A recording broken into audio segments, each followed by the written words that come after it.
Então, boa noite a todos novamente. Vamos iniciar aqui a nossa última aula deste semestre. E aí, nós partimos para conversar na sequência. Bom, conforme foi pedido na ementa, né, o nosso último assunto era sobre súmulas. E aí a gente já vai trabalhar, além das súmulas, as súmulas vinculantes, que são, na verdade, um assunto muito importante para o conhecimento de vocês no direito processual constitucional.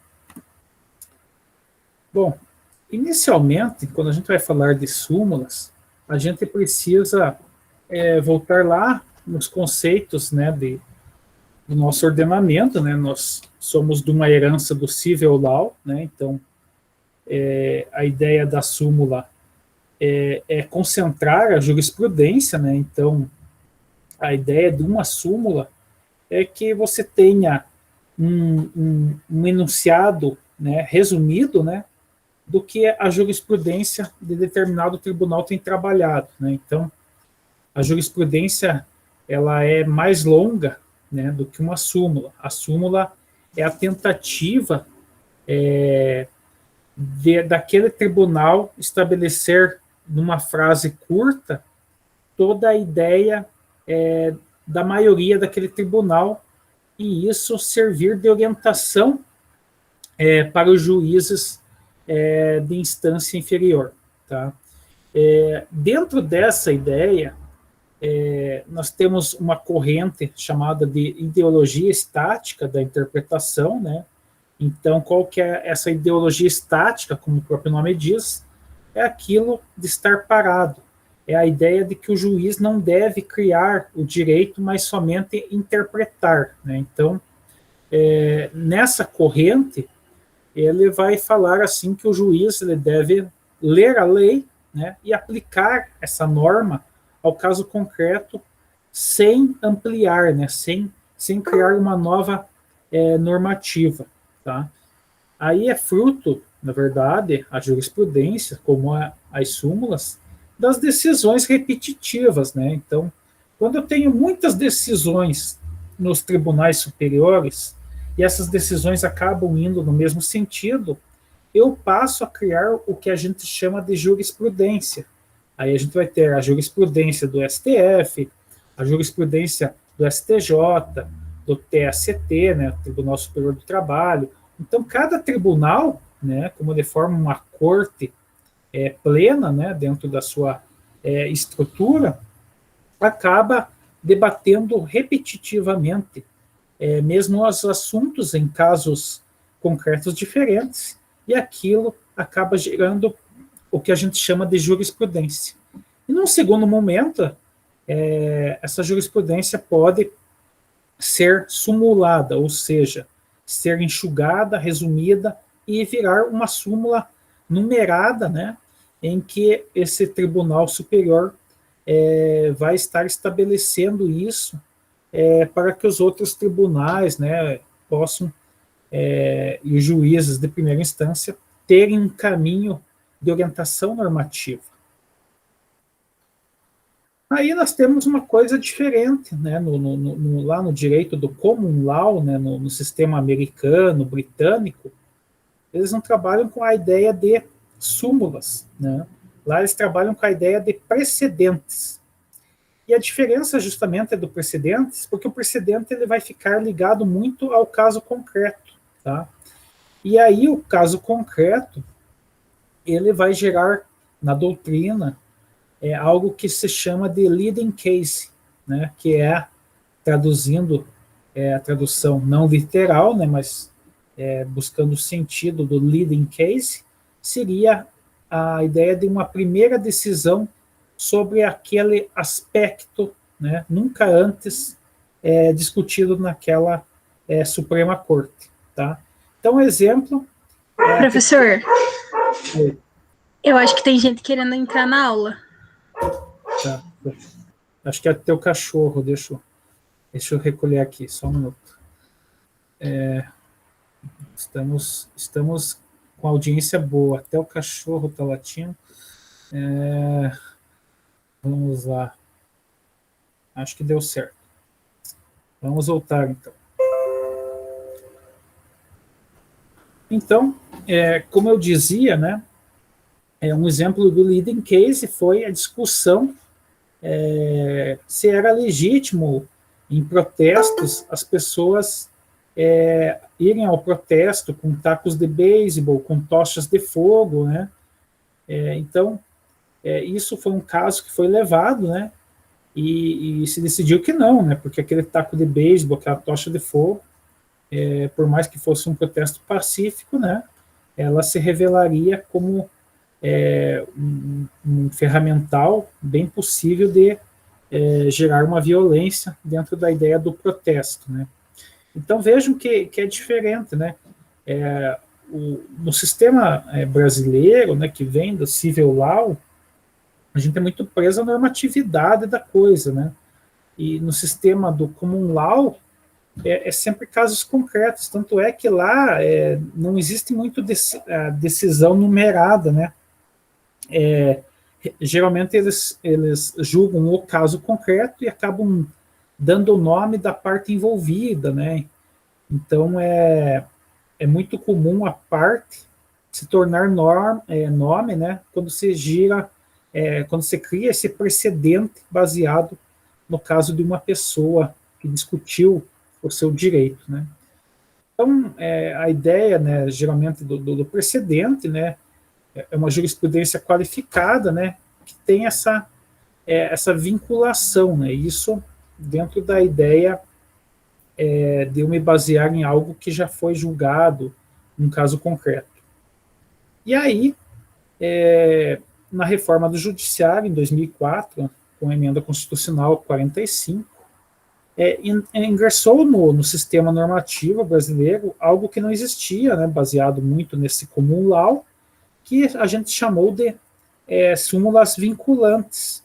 E essas súmulas vinculantes, né, elas são, na verdade, precedentes de aplicação do direito e que tornam obrigatório que toda a administração pública e os tribunais abaixo do Supremo Tribunal Federal julguem para casos semelhantes da forma com aquilo que foi sumulado, né? Então, há uma diferenciação, né?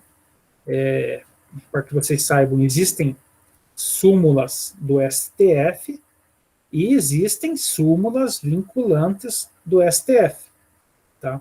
Qual que é a diferença? As súmulas vinculantes, elas devem ser seguidas sempre por todo o poder público, né, administração direta, indireta, e pelos tribunais abaixo do Supremo Tribunal Federal. Isso para súmulas vinculantes. As outras súmulas, que a gente não chama de súmulas vinculantes, elas não têm esse poder de obrigatoriedade, né? Então, elas vão, na verdade, elas vão ser mais no sentido de uma orientação. E aí a gente vai ter súmulas do STF, do STJ, do TST. Então, todos os tribunais costumam a ter suas súmulas próprias, tá? Mas somente o STF é que terá aquilo chamado de súmulas vinculantes. Mas importante lembrar. Desculpa te atrapalhar, o pessoal está pedindo para entrar faz um tempo já, acho que o senhor não conseguiu aceitar lá. Tá, só um minutinho.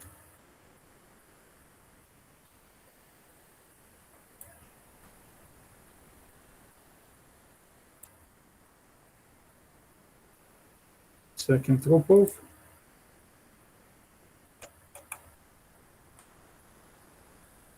Engraçado, eu coloquei permitir, mas o pessoal não...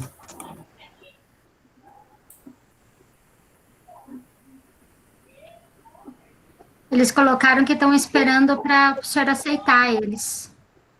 Permitir todos.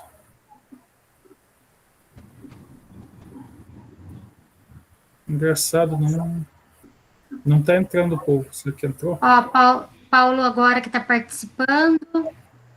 Agora entrou. Agora entrou. Agora deu, professor.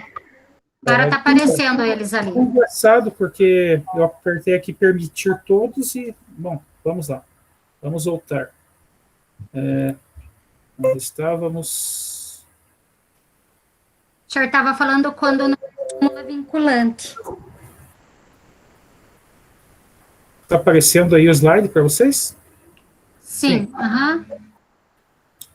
Então é importante, retornando aqui, é importante saber que o STF ele tem súmulas e o STF tem súmulas vinculantes, tá? Então todos os tribunais superiores vão ter suas súmulas próprias, né, que são no sentido de orientar um posicionamento direcional de julgamento do direito, tá? Mas somente o STF é que vai ter essas duas possibilidades de súmulas. As súmulas normais, né, do STF e as súmulas vinculantes do STF.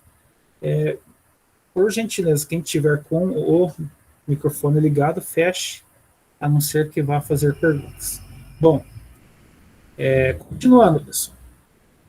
E aí, nós vamos ter que novamente ir lá no nosso Código de Processo Civil e dar uma olhada no artigo 927, que ele vai trabalhar algumas ideias a respeito disso, tá? Então, o artigo 927, ele diz que os juízes e os tribunais observarão as decisões do Supremo Tribunal Federal em controle concentrado de constitucionalidade. Ou seja, tudo aquilo que a gente estudou ao longo desse semestre, né, está reforçado aqui, né? Então, há uma determinação de que todos os juízes e tribunais abaixo do STF devem seguir, né, as decisões do Supremo Tribunal Federal no controle concentrado, né, controle abstrato de constitucionalidade daqueles 9 legitimados, né, do artigo 103, que vocês tanto ouviram falar ao longo deste semestre.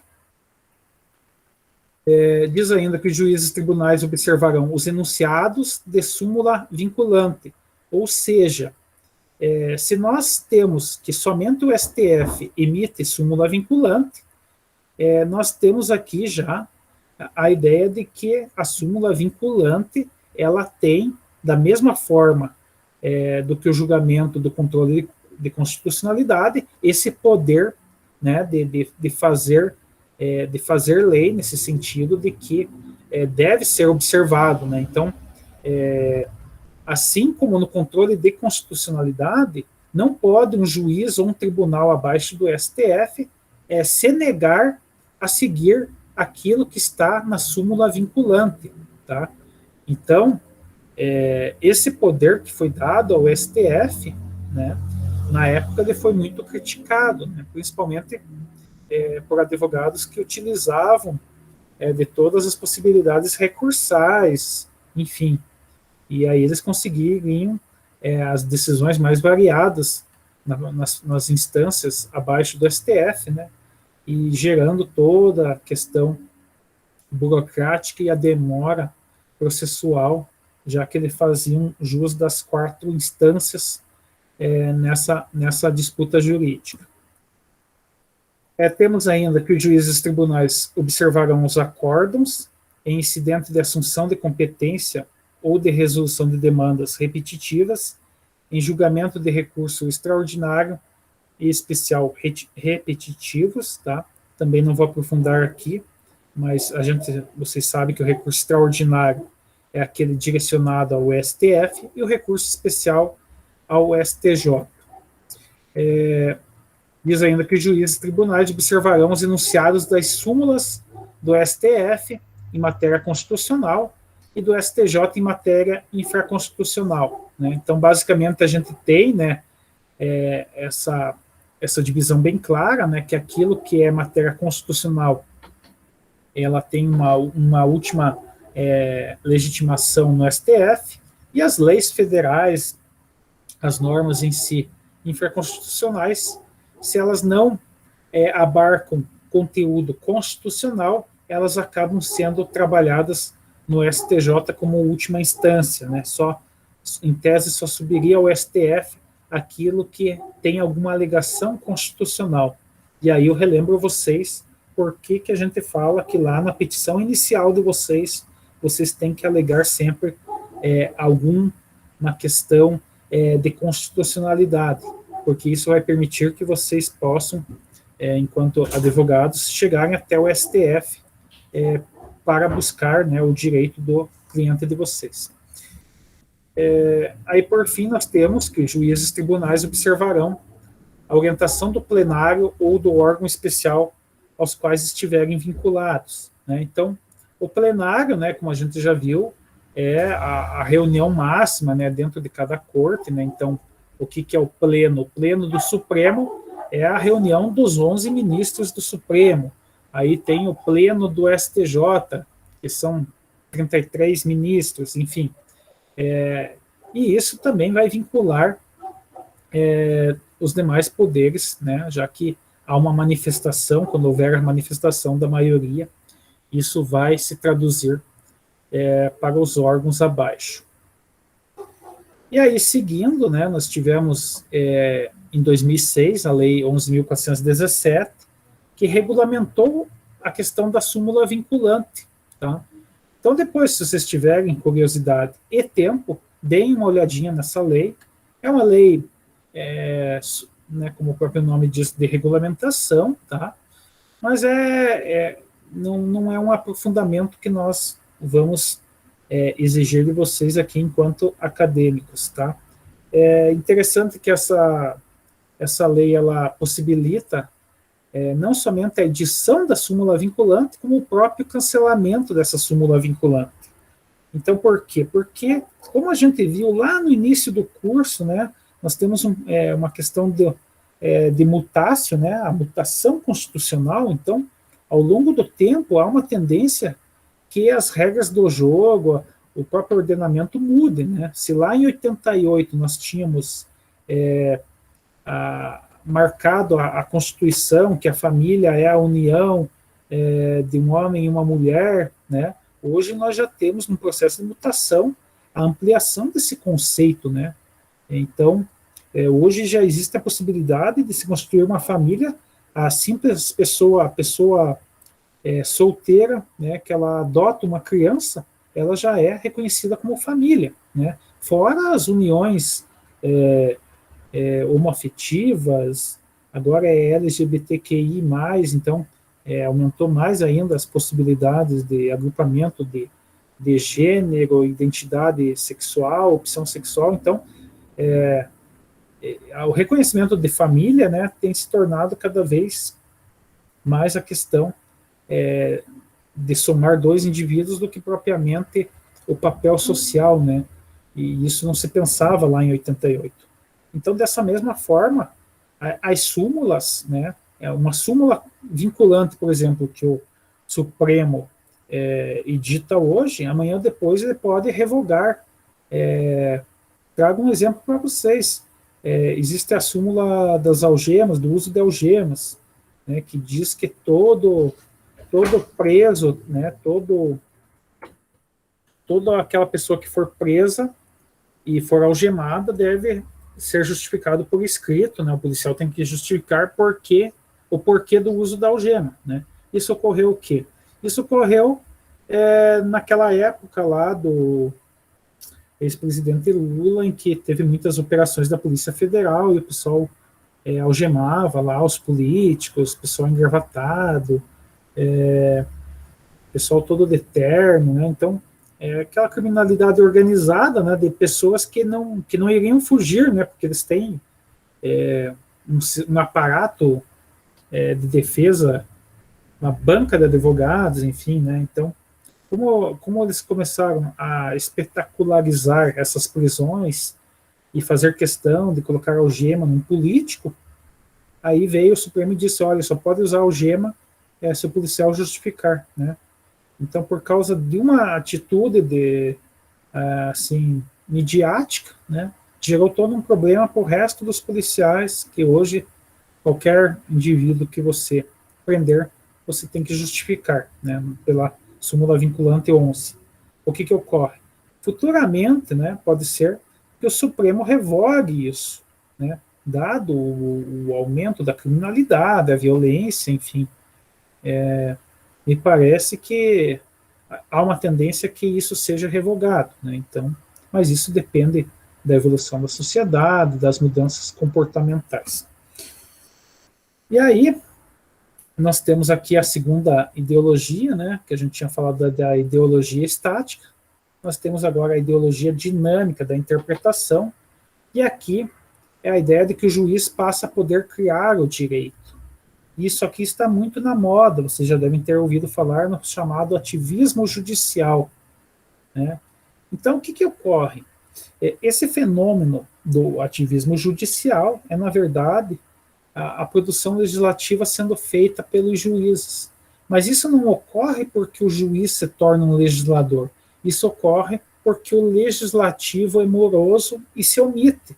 Exemplo, a lei de greve dos servidores públicos. Até hoje, desde 88, a Constituição diz que precisa de uma regulamentação.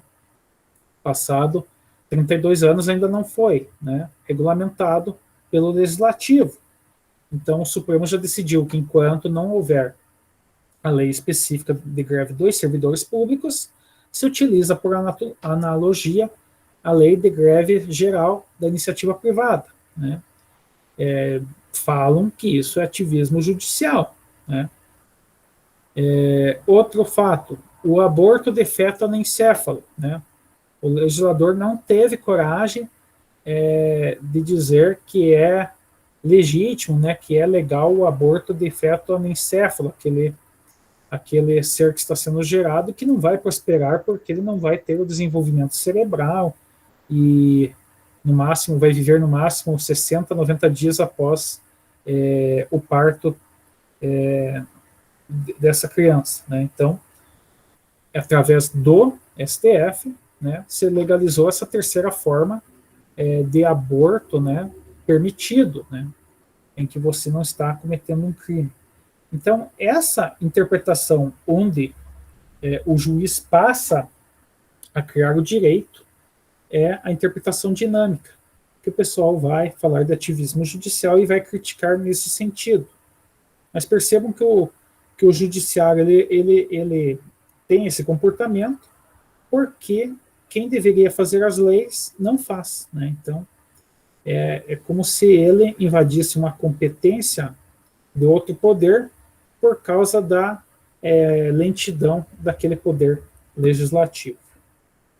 E aí, nós precisamos relembrar que todos os tribunais superiores emitem suas súmulas, né, como formas de orientações para os juízes de primeira instância, e elas caminham num norte, né? Então, cada assunto que é muito repetitivo tende a ser sumulado mais cedo ou mais tarde, né? Então, existem, quando vocês estudam lá, se vocês tiverem a curiosidade de olharem lá as súmulas do STF, quem gosta de trabalhista, né, os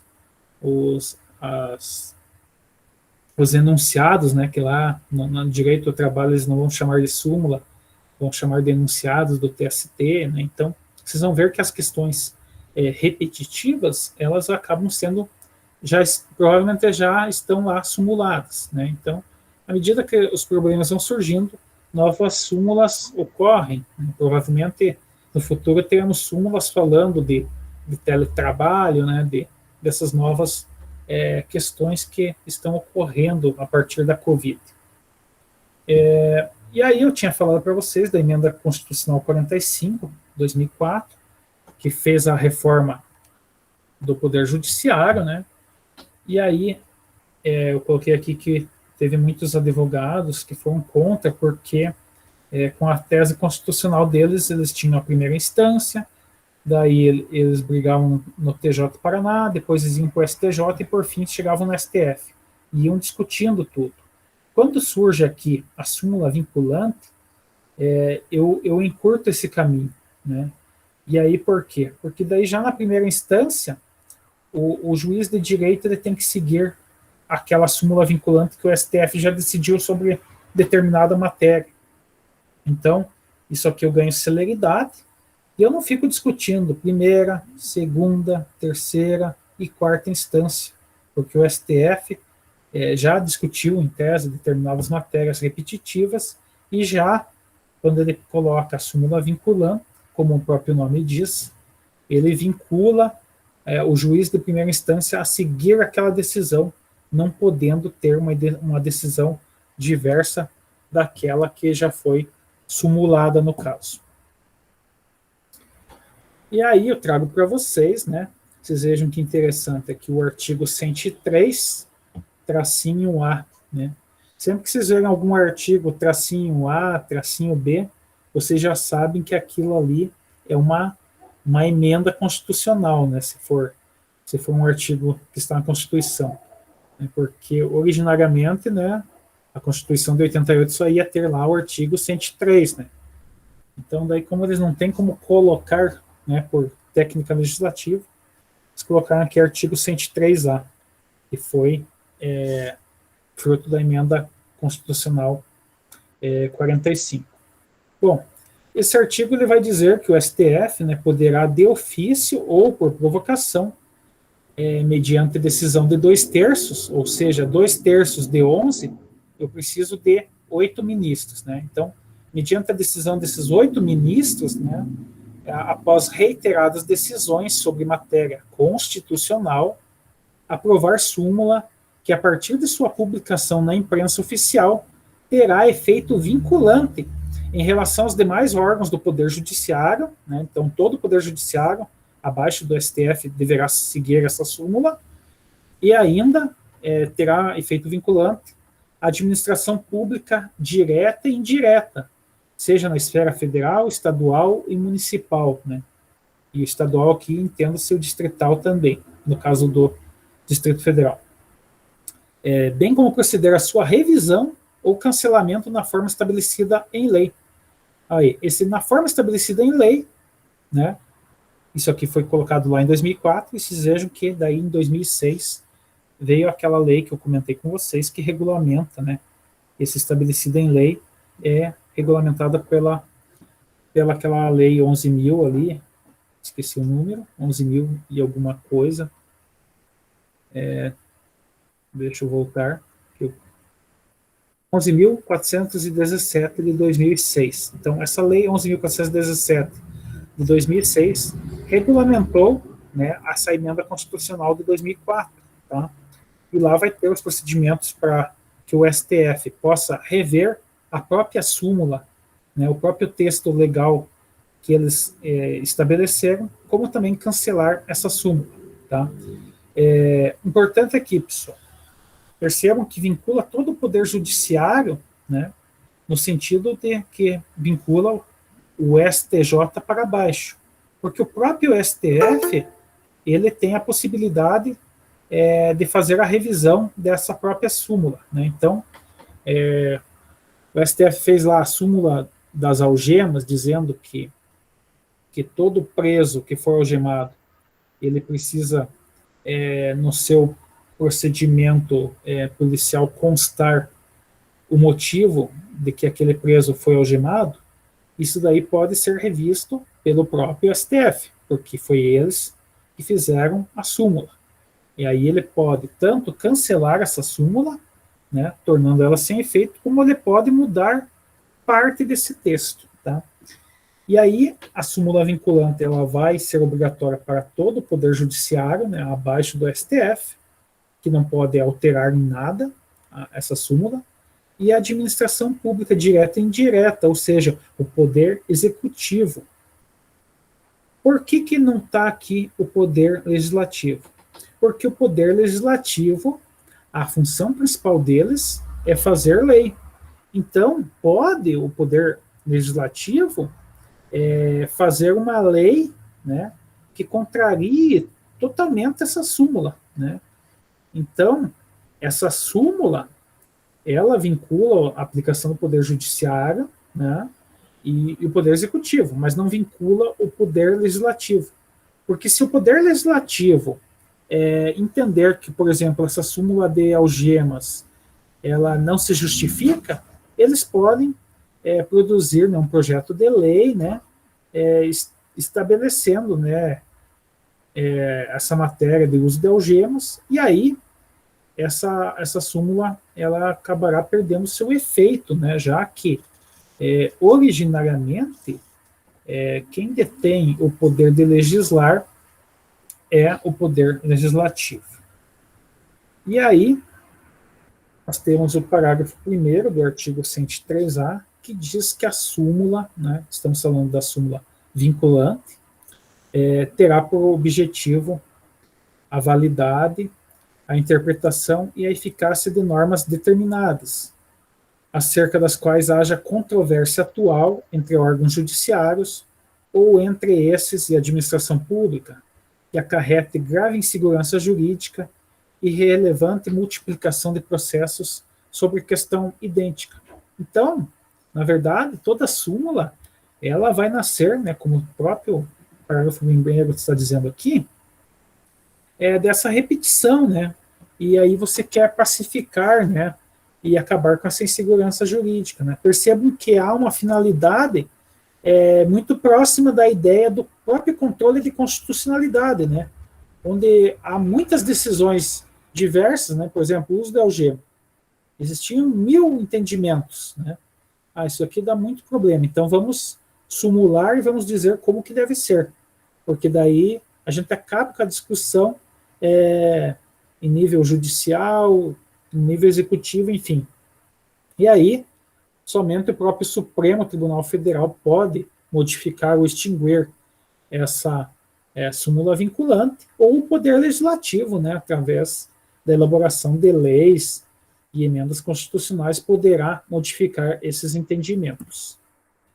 Professor, então, oi. O Roberto está tentando entrar. Tá. Obrigada.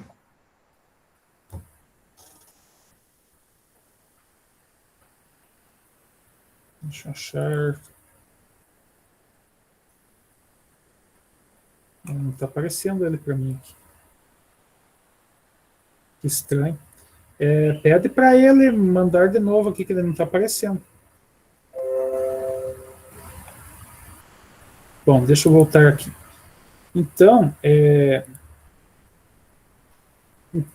como eu diria, pessoal, era isso, tá? Era isso que nós tínhamos para apresentar hoje sobre súmulas. E aqui nós encerramos toda a ementa, né? Conseguimos, aos 45 do segundo tempo, encerrar todo o conteúdo, né? Eu vou fazer o seguinte, para não ficar muito longa essa aula, eu vou interromper aqui a gravação, tá? E só não saiam da sala de aula, que daí a gente vai conversar alguns aspectos aqui, tá? Permaneçam em seus lugares.